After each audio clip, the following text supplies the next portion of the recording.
Hello दोस्तों, स्वागत है आपका स्टडी फॉर सिविल सर्विस के यूट्यूब प्लेटफॉर्म पर। और आज हम लोग चर्चा करने वाले हैं उत्तराखंड की एक खास खबर की कि अखबारों की सुर्खियों में था आज कि green bonus for Uttarakhand. Uttarakhand मांग रही है ग्रीन बोनस।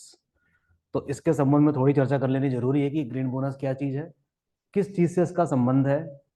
ये जो तस्वीर दिख रही, इससे तो हमको पता चल रहा है साफ साफ कि इसका संबंध पर्यावरण संरक्षण से है। तो पर्यावरण के संरक्षण में उत्तराखंड राज्य ने क्या भूमिका निभाई है, और जो भूमिका उत्तराखंड ने निभाई है पर्यावरण के संरक्षण में, उसके बदले उसको कुछ मिला है या नहीं। चर्चा इस बात की करनी है, ठीक है। तो देखिए, उत्तराखंड को क्या चाहिए? उत्तराखंड को चाहिए ग्रीन बोनस चाहिए। तो एक स्टडी करवाई, साइंटिफिक स्टडी करवाई उत्तराखंड सरकार ने, conducted by Uttarakhand government. And according to this study, state is providing environmental services to nation of worth ₹1 lakh crore.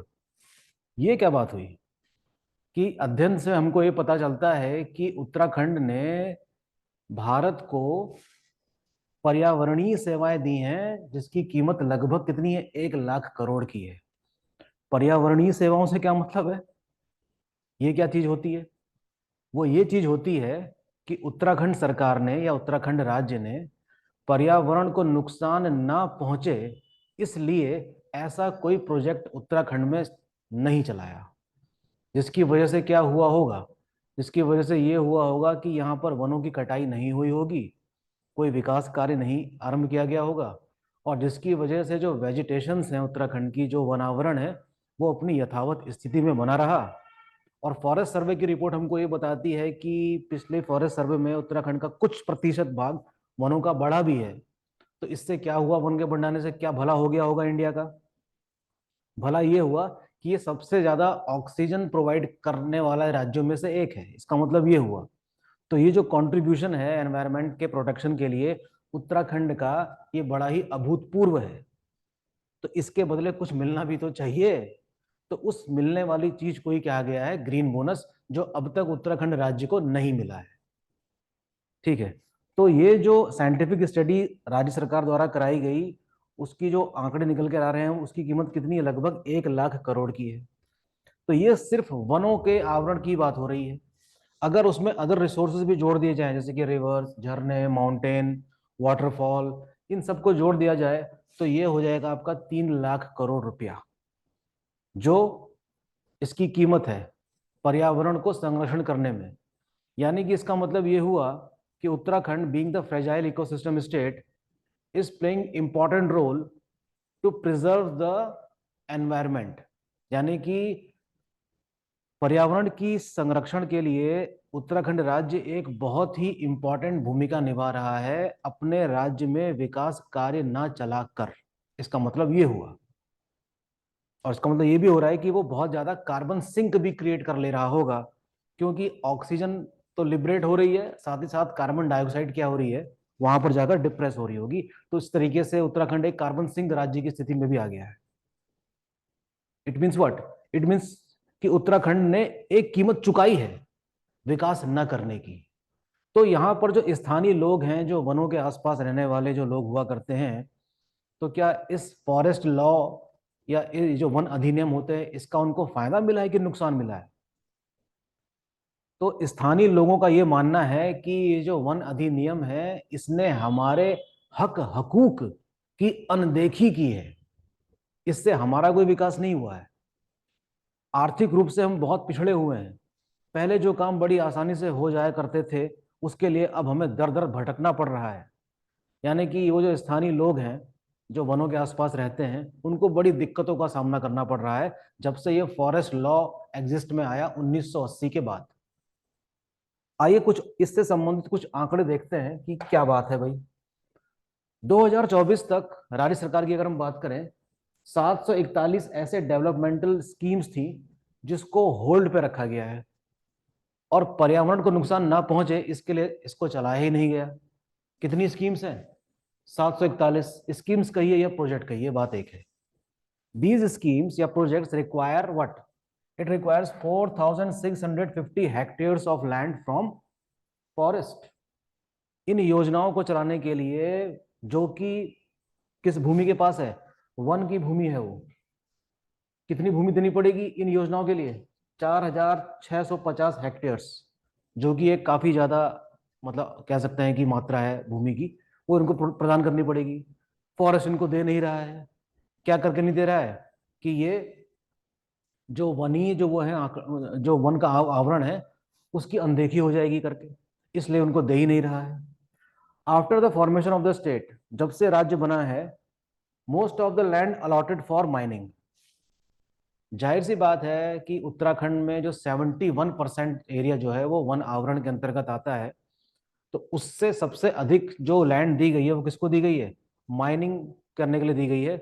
और ये कितनी है, 8,661 हेक्टेयर्स की ये प्रदान करी गई है माइनिंग करने के लिए, ताकि खनन कार्य किया जा सके। रोड कंस्ट्रक्शन के लिए बहुत जमीन दी गई, ड्रिंकिंग वाटर लाइन बिछाने के लिए दी गई है, इरिगेशन के लिए दी गई है। ये सारी भूमि किसकी रही होगी, फॉरेस्ट की रही होगी। For hydro power project about 2,250 hectares land has been allotted. लेकिन ये मात्रा काफी कम है। देखिए, forest area of Uttarakhand is about 38,000 square kilometre. अगर हम 53,000 वर्ग किलोमीटर पूरे उत्तराखंड का एरिया माने, तो लगभग 71% में किसकी कवरेज है, फॉरेस्ट की है, जो इतनी आ रही है निकल के 38,000 स्क्वायर किलोमीटर। जिसमें से रिजर्व कितना है, 69.86, प्रोटेक्टेड कितना है, 26.01, और अनक्लास्ड, जिसको क्लासिफाई नहीं किया गया, वो है 4.13%। ये तो बताता है हमको कौन, फॉरेस्ट सर्वे, जो 2 साल में एक बार होता है। ये भी आंकड़े हमको वैसे एग्जाम के लिए पढ़ने हैं, ठीक है। तो our forest laws are anti public, क्या ये जो वन अधिनियम है क्या ये लोगों के विरोध में है? यहाँ के स्थानीय लोगों का तो ऐसा ही मानना है। फॉरेस्ट एक्ट 1980 में जो पास किया गया था, affected the local people living in the forest region. वही जो मैंने अभी थोड़ी देर पहले आपसे बात कही कि वहां पर रहने वाले लोगों को इससे काफी दिक्कतों का सामना करना पड़ा। और ये एंटी पीपल है, यानी कि जन विरोधी है। ये सारे लॉज क्या हैं, जन विरोधी हैं, क्योंकि इसमें हमारे सभी अधिकार समाप्त कर दिए गए। विकास के साथ है वन विभाग, ऐसा मानना है रंजन मिश्रा का, जो कि फॉरेस्ट डिपार्टमेंट के एक नोडल ऑफिसर हैं।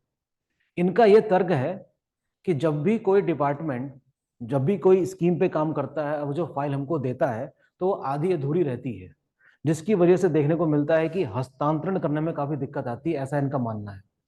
विकास के विरोधी नहीं है ऐसा मानना है वन विभाग का, लेकिन कागजात का जो वो है ट्रांसफरेशन, वो बिल्कुल सही ढंग से होना चाहिए। तो वो शायद जो विभाग हैं जिनको भूमि चाहिए होती है, वो अच्छी तरीके से उस चीज को स्पष्ट नहीं कर पाते होंगे। शायद यही वजह बनती होगी फॉरेस्ट डिपार्टमेंट और बाकी डिपार्टमेंट के बीच फ्रिक्शन क्रिएट होने की, ऐसा इनका मानना है। ठीक है, वजह जो भी हो, उत्तराखंड ने एक बड़ी इंपॉर्टेंट भूमिका निभाई। क्या करने में, पर्यावरण को संरक्षित करने में, अर्थ को सबसे पहले बचाने में। ठीक है, तो आपको पता ही है, आपको कई चीजें पता है वैसे, कि अगर हम एनवायरनमेंट को ही नहीं सेव कर पाएंगे तो फिर इन योजनाओं का करेंगे क्या, जब पर्यावरण ही सेफ नहीं है। तो 1970 के दशक के बाद हम देखते हैं कि पूरे विश्व स्तर पर, एट वर्ल्ड लेवल, है ना, एनवायरनमेंट के अवेयरनेस के प्रोग्राम चलाए गए, कई सारे नियम पारित किए गए। और दो प्रकार के नियम हैं, एक तो इंटरनेशनल लेवल पे चलते हैं, है ना, अंतर्राष्ट्रीय स्तर के हैं, और राष्ट्रीय स्तर पर भी इनका पालन किया जा रहा है, बड़ी गंभीरता से किया जा रहा है।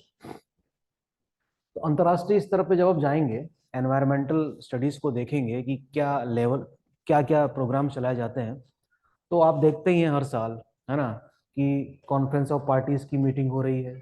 इसका पर्पस क्या है, ग्लोबल वार्मिंग को किस तरीके से कम किया जाए, इस पे माथापच्ची करी जाती है। हर साल मीटिंग होती है। इस साल यूएई में हुई थी, है ना, ग्लोबल वार्मिंग को काउंटर करने के लिए।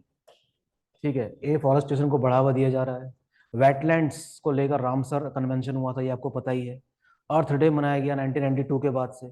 क्योटो प्रोटोकॉल और ना मालूम कितनी सारी चीजें एनवायरनमेंट को प्रोटेक्ट करने के लिए चलाई जा रही है विश्व स्तर पे, और उसको मानने के लिए बाध्य है भारत जैसा देश भी। तो भारत भी क्या करेगा, इन सभी ऑब्लिगेशंस को मानेगा और अपने स्तर से उसको प्रोटेक्ट करेगा, और इसका असर हमको देखने को मिलता भी है। तो India is playing a very good role as far as the protection of the environment is concerned. And in India, Uttarakhand playing a very good role as far as the environmental protection is concerned.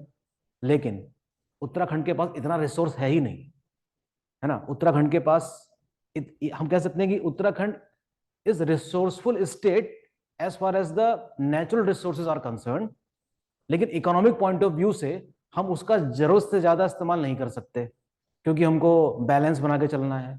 Uttarakhand के मुख्यमंत्री ecology और economy की दुहाई देते रहते हैं कि हम दोनों को बैलेंस करके चलेंगे, लेकिन ओवरऑल यहाँ पर रहने वाले लोगों का भी तो विकास होना चाहिए। इंडस्ट्री आप लगा नहीं सकते, रोजगार आप दे नहीं सकते, तो कैसे चलेगी गाड़ी? यही चल रही है सारी कहानी इसमें।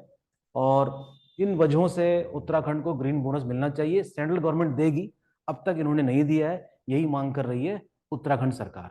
ठीक है, तो ये काफी इंपॉर्टेंट न्यूज है वैसे देखा जाए तो, और एग्जामिनेशन पॉइंट ऑफ व्यू से भी हमको कई सारे इसके फैक्ट्स और कॉन्सेप्ट को समझना होगा, क्योंकि उत्तराखंड वैसे अपने आप में एक फॉरेस्ट स्टेट भी है, तो उससे संबंधित जो भी पॉलिसीज बनी है ब्रिटिश पीरियड से लेकर अब तक, उसका उसका जो हिस्टोरिकल बैकग्राउंड है उन सबको भी जानना होगा हमें। ओके, तो आने वाले समय में हम इन सभी चीजों की चर्चा करेंगे और मैक्सिमम कवरेज करने की कोशिश करेंगे जिससे कि हमारा एग्जाम पास हो। ठीक है, बने रहिए स्टडी फॉर सिविल सर्विस के साथ, दोस्तों को फॉरवर्ड भी कीजिए और जो भी फीडबैक हो सकता है दीजिए प्लीज, मैं इसमें सुधार करने की पूरी पूरी कोशिश करूंगा। ठीक है, थैंक यू।